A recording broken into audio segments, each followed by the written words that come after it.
What's up, everybody? Welcome back to Figure It Out of the Basement's action figure talk show. I'm Nate, joined with Justin. What's up, guys? And today, we're going to be talking about scalpers. Before we get into all of that, though, some quick news. The Vintage Collection Razor Crest. It's been backed. That was quick. It was like 24 hours, I think. It was completely backed at 8,000 backers, which it did hit. Now there will be a removable escape pod, which is pretty dope. And at 10,000 backers, you guys are going to be getting a Vintage Collection child with the pram. I can only imagine how tiny. It's literally going to have to be like this big to be improperly scaled. I just can't wait because people complained enough about how the Black Series child, it's so small. Like, yeah, it's supposed to be in scale. And I have a feeling this will end up being another repeat. Why is he so tiny? Well, he's in scale with a 4-inch action figure. Yeah. I'm just curious to see how small it's going to be because Right. it's got to be absolutely microscopic. Right. I'm sure it'll happen, though. As fast as it's been going, I definitely think we'll see the 10,000 backers. But I think those are the only two tiers they have planned for it. After that, it's just kind of like whatever. But still, that's pretty cool. And of course, we've got some Black Series news here from Yakface. He has been dropping a hint about what the Mandalorian Buildup pack will be. Initially, I assumed this was just going to be an accessories pack, but apparently it's going to be coming with some figures. So this is the tease, and I think this is just a subtle hint without exactly saying what's included with it. And Yakface is usually absolutely spot on, so I'm assuming this is what we're going to get. So the Mandalorian Buildup pack will come with the following: the Beskar Mando, which is a dope figure; the Child, which is a dope sort of figure, very minimal articulation. It's going to come with the Pram. It's going to come with the tracking fob, 5 pieces of Beskar steel with the Imperial logo on it, and a Mando helmet. At least that's what it looks like from this picture. Or maybe that means unmasked Mando head. Pedro Whoa. Pascal face. Whoa. I don't know. It could go either way, but Justin, what do you think about this? I love the pram. It's probably the dopest thing, but I think an underrated thing in here is the little sheets of Beskar, because you can have that heavy infantry Mandalorian, which is Paz Vizsla, Clan Vizsla, and you could have him holding it up and be like, these are the spoils of the Great Purge. But instead, we live in the sewers like rats. I hope we get the Or whatever he says. the ice cream maker that it comes in. Yeah. I hope we get that with this included. But yeah, super dope. I'm kind of tempted to, since I don't have Beskar Mando yet, to cancel that in preparation for this. Might not be a bad idea. Because I'm like, well, I don't have Beskar Mando, and I don't really need another one. You don't need 2 Beskar Mandos. But, One for jetpack, one for cape. well, see, there you go. Now maybe I shouldn't cancel my pre-order so I could have one caped and then one with the jetpack. But yeah, it's going to be pretty cool. It's going to come with quite a few awesome accessories. I hope it's only going to be like, I hope it's like 30, 35 bucks. I couldn't imagine it being much more than that, but you got to factor in it's coming with 1.5 figure. Well, Which is already $30 right there. right. So $30, $35 I'm predicting. Maybe 40 if it's on the higher end of things, or if it's a exclusive somewhere. Yep. We have yet to see, but And real quick, since Sure. you had mentioned it, and it is really dope, Yakface also rumored about a week ago. I mean, there is no, like, I don't know if there's any merit to this. He kind of just teased it with no source, but a possible Target exclusive Black Series figure of a Remnant Stormtrooper in the Black Series, which would just be the new Stormtrooper body, but with what I'm hoping would be a super dope Remnant paint job. And I think it'd be really cool if he came with the blaster pistol that they use and have it with the paint apps, unlike the Death Trooper one. Should come with the Shore Trooper gun that one of them uses in The Mandalorian, and then, of course, E11. true. So That'd be awesome. We've been having pretty good luck with Target exclusives, so I'm not sweating it too bad about it being Target exclusive. Right. Because, I mean, as long as you're there early, or if it has like a semi-definitive release date, we've had pretty good luck. Yeah. But you never truly know how things are going to go, especially with troopers, especially with army builders. But, man, yeah. If this comes to fruition, that'd be so dope. The Remnant troopers are so cool. I love what the Mandalorian show is doing, like, with post-Empire. Mm-hmm. And how basically they're just mercenaries right. at that point and warlords. So I'm in the middle of rewatching The Mandalorian. And I love that scene where he's pointing his two blasters and the one stormtrooper goes, "We have you 4-1." Yeah. I like those odds. Yeah. So I would love to get a few of those troopers to recreate that scene. So yeah. Super awesome if that comes to fruition. That would be super dope. Now, Justin, let's talk about the main topic of the show today. It's been a long time since we've done a general topic. Yeah, there's been so much news lately, but it's a light news week. True, and we also only recorded the last episode like on Friday. On Friday. Now it's Tuesday for this week's episode. But we had a little mild controversy this week. Yeah. With Justin's last video, which was rare Black Series figures that you don't own, that you would like to own. Which, if you haven't seen that video, check it out. But Justin mentioned a story back in the day. This is way back in the day. This was probably 2016, I want to say. Probably, yeah. 2015, 2016, right when we were getting into the Black Series. I and Justin, we both worked at a movie theater together, and we would always clean theaters together, pretty much all the time.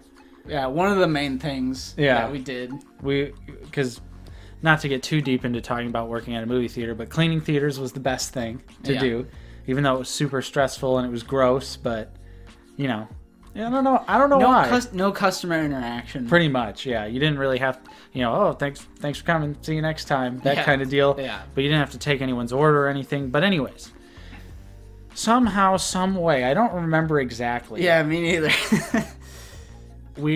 Because people left stuff all over the theater. We've found crazy Diapers, stuff throughout the years. Phones, money, purses, stuff that you don't think you would leave behind, but wallets, people have done it. Car keys, gun. There was literally a time there was someone actually left a gun in a theater.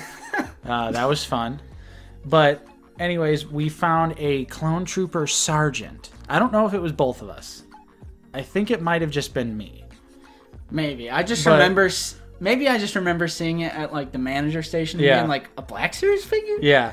Because we had a policy where if you had to leave it out by the end for the entire night. So if by the end of the night no one came back, depending on what it was, if you wanted to claim it, you could take it with you. So I found the Clone Trooper Sergeant. I was like, hell yeah, I'm taking this with me if no one comes back for it. Which that opens like another question. Like, I'm assuming it was a child's play toy. It didn't have any weapons. Like, whose parents out there are buying Star Wars The Black Series 6-inch action figures for your kids to play with? You're nuts. I mean, I'm sure there's plenty of people out there, but either way, it didn't have any accessories. By the end of the night, I was able to take it home, and I had it in my collection for a little while, a few months. But this was back when every single Clone Trooper was insanely expensive, and it didn't seem like there was going to be any new Clone Troopers released in the near future because the Black Series was focused so heavily on the new trilogy and spin-off movies from Disney. So at the time, I was like, I'm never going to buy a clone because I've never paid too much over retail for a Black Series figure, just similarly to yourself. And I would never really want to. The Black Series, to me, yeah, it's my bread and butter, but we've always found the figures we wanted some way, somehow, for retail price. Yeah, like I said in that video, when I was looking through the history of the Black Series, I'm like, wow, I actually have everything. Yeah. Like, with the help of the archive waves and such, like, it was really just those three things in that video. So I didn't have any weapons for the clone, and the clone was pretty valuable at the time. And I was like, okay, well, you know, I don't think I'm ever going to buy a clone, so I'm never going to have weapons for this guy. So I might as well just get rid of him. Because that also at the time, I wasn't super, super deep into the Black Series. Right. I was still collecting Marvel Legends and Black Series, probably 50-50 at that point. So I wasn't too deep into it. So I was like, you know, it's just a clone. And I don't have any weapons for it. No big deal. So I sold it on eBay. Made quite a bit of profit, considering I found it for free on the floor. Yeah. And when I said that, I didn't mean like $100. Right. It was loose with no accessories. Like, what did... Probably like 20 to 30. I think I sold it for like $30. Yeah. So, like... Yeah. But people were taking what I... It wasn't even that many people. It was like 1 or 2 people. But still. But to clear that up, like, yeah, a figure you found on the ground and turned around and sold it on eBay, and it wasn't even like a brand new figure that just released, that is not scalping. You didn't even sell it for that much over if you bought it new in the package. True. So with that, I think it's important to define scalping, which I was thinking about this at work earlier in preparation for this video. I think there's 2 criteria to whether or not that's like a scalped purchase. A is the price that you list it for. And True. B, which I think might even be more important, is the date of release. A scalper is someone who goes right when Force Friday comes out, right when the Target Galaxy's Edge stuff comes out.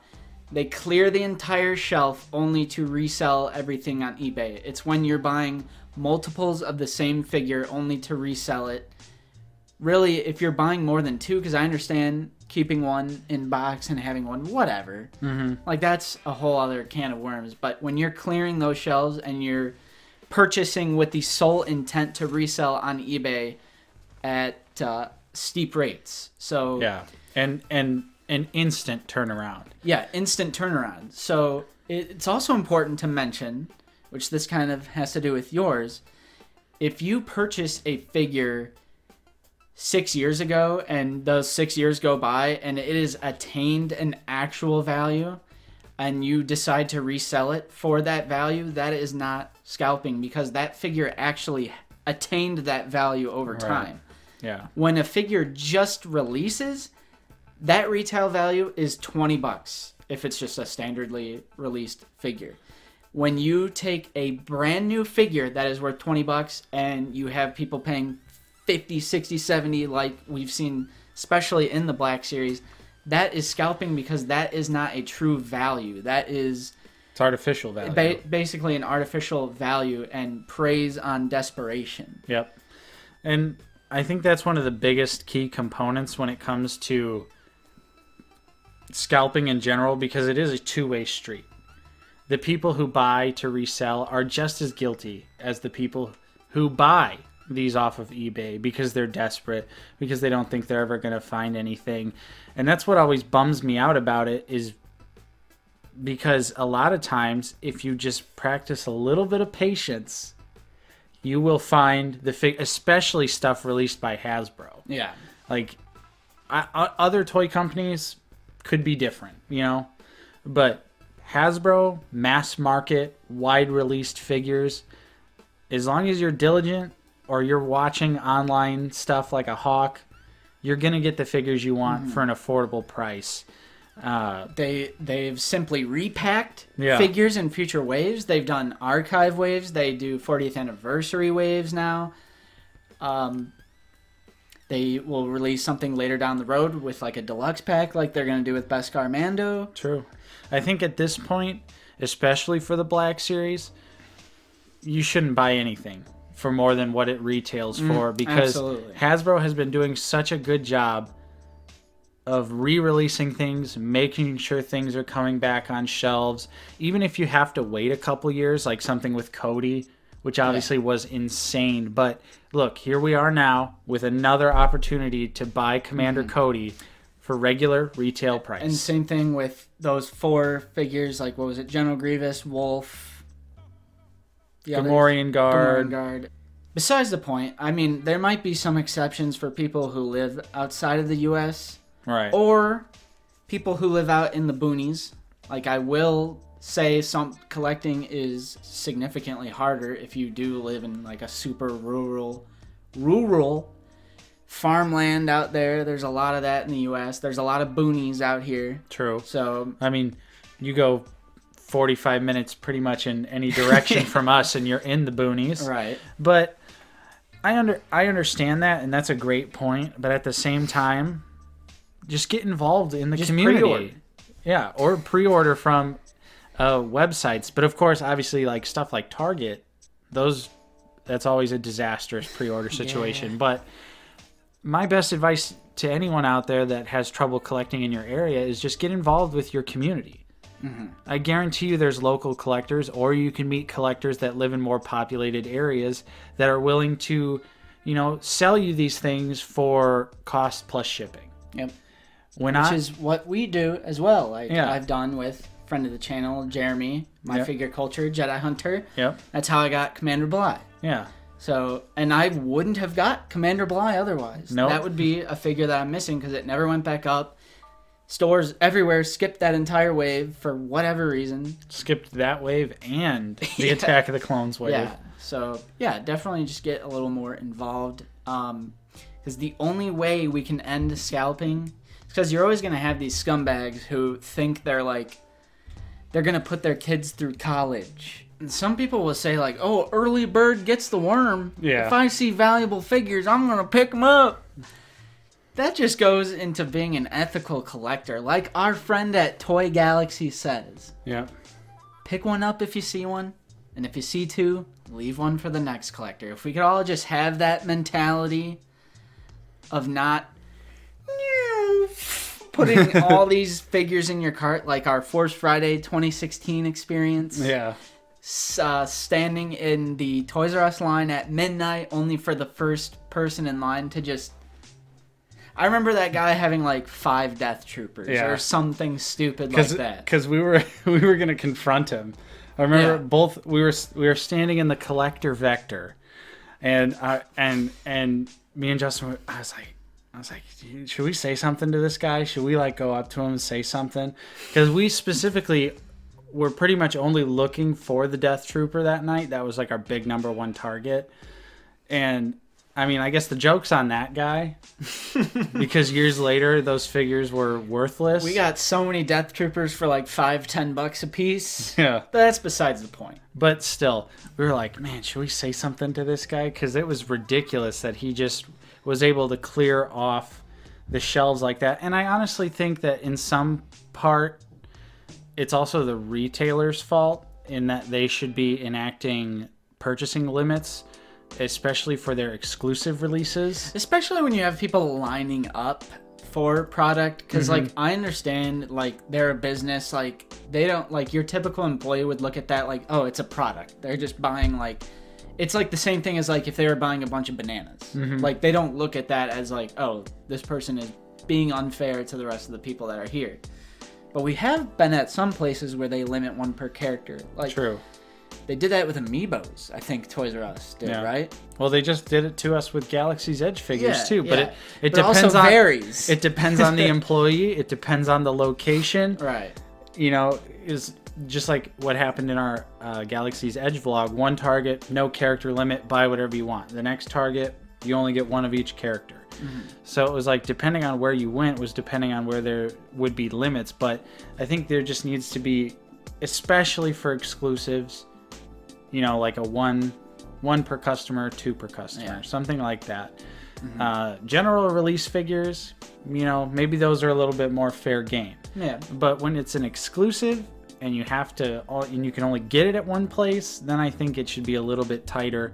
But I mean, either way, just to kind of get back on topic of scalpers and it being a two-way street. Buying figures for more than retail value is also part of the problem. And I think a lot of people don't talk about this side of the scalper coin enough. Particularly, you'll have other various toy YouTubers that are also like us, adamantly against scalpers, but then they're buying figures off of Mercari for double, triple retail value so they could get that early review, which, I mean, you know, get that bag, but at the same time I'm like, how could you be anti-scalper but you're feeding into the same thing but using a justification of, oh, I review toys on YouTube, so I need to get product early so I can get more views and grow my channel. Like, you can't use that. That's not a armor. That's you can't shield away criticism like that. Right. With that excuse, which I do see a lot, and I'm like, man, I just can't believe all these people could be so anti-scalper, but then they just turn around and right. Yeah, well, you know, the new retro Spider-Man, I got it for $40. You know, I had a little extra money, whatever. It's like, you're part of the problem. Yep. You keep them in business. You keep these people clearing out shelves like that, and it's just absolutely ridiculous. But I also think that scalpers are not only people that just buy and resell figures, but they're also collectors. Oh, for sure. I sent you that YouTube video. Yeah. It's some small channel, but it was Clone Commander Obi-Wan. And they're like talking about the figure, and then in the background I see like 6 more.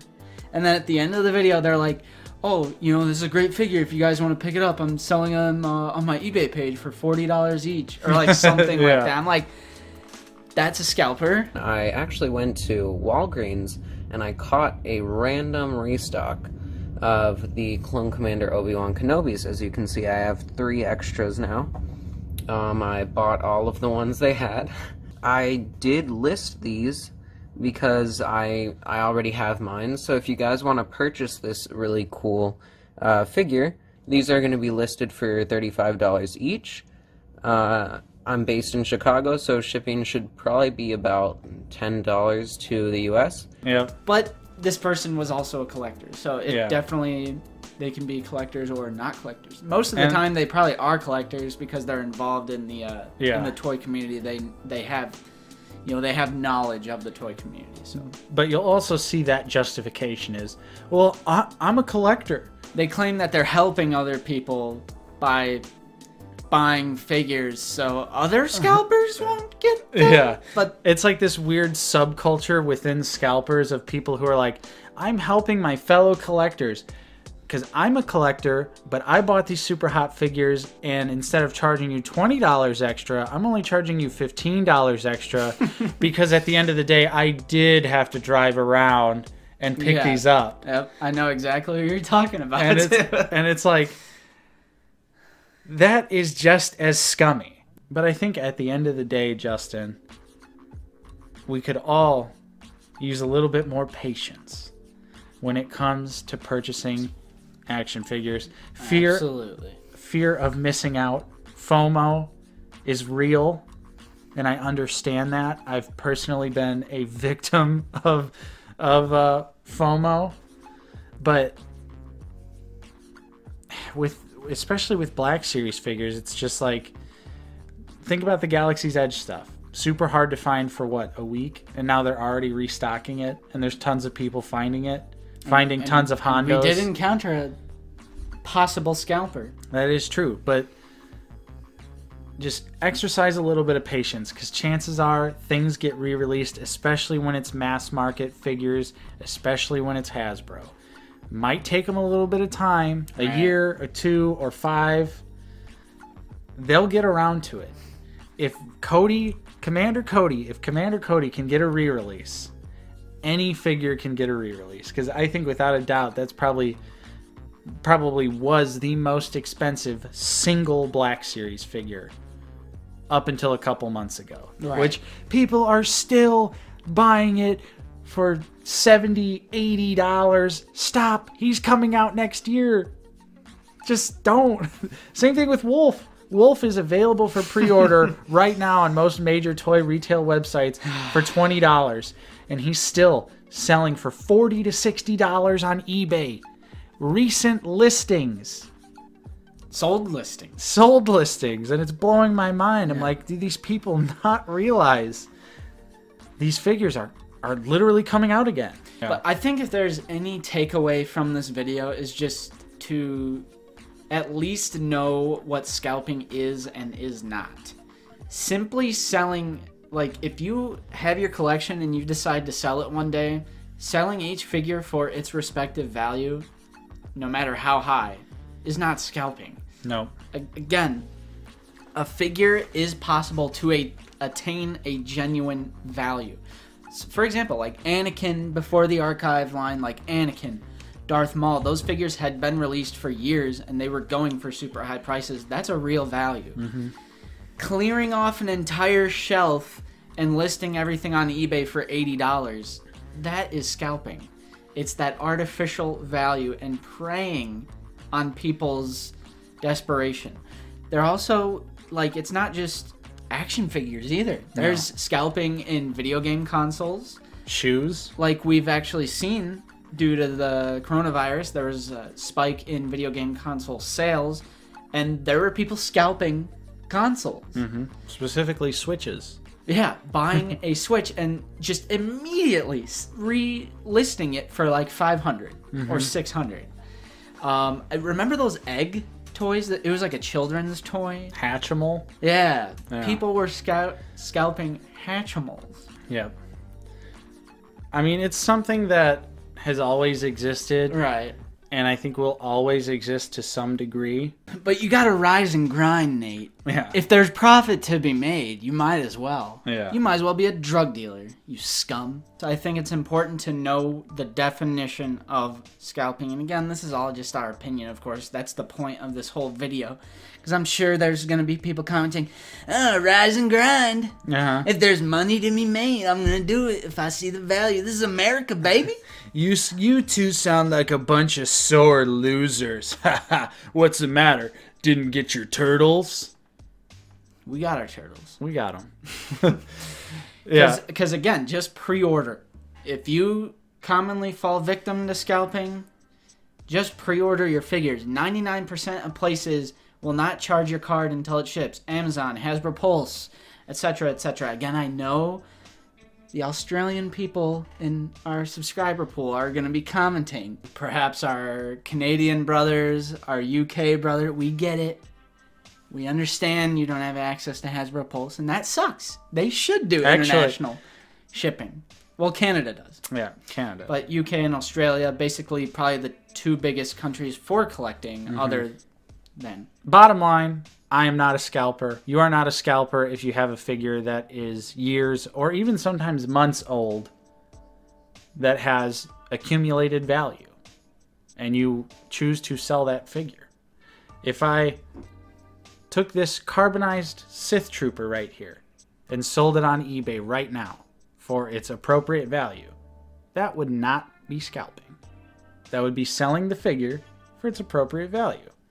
Now, of course, if there was a fellow collector out there that really wanted a Sith Trooper and I was close with them and friendly, then I'd be like, okay, I'll cut you a better deal than that. I wouldn't sell it to you scalper price or its accumulated value. I definitely would make bargains with people I know. But otherwise, I would just sell it on eBay and set the bid really low and get people interested, and that's all you got to do. But, I mean, anyways, that's pretty much all we've got to say on the topic of scalpers. They are obviously a plague on the community.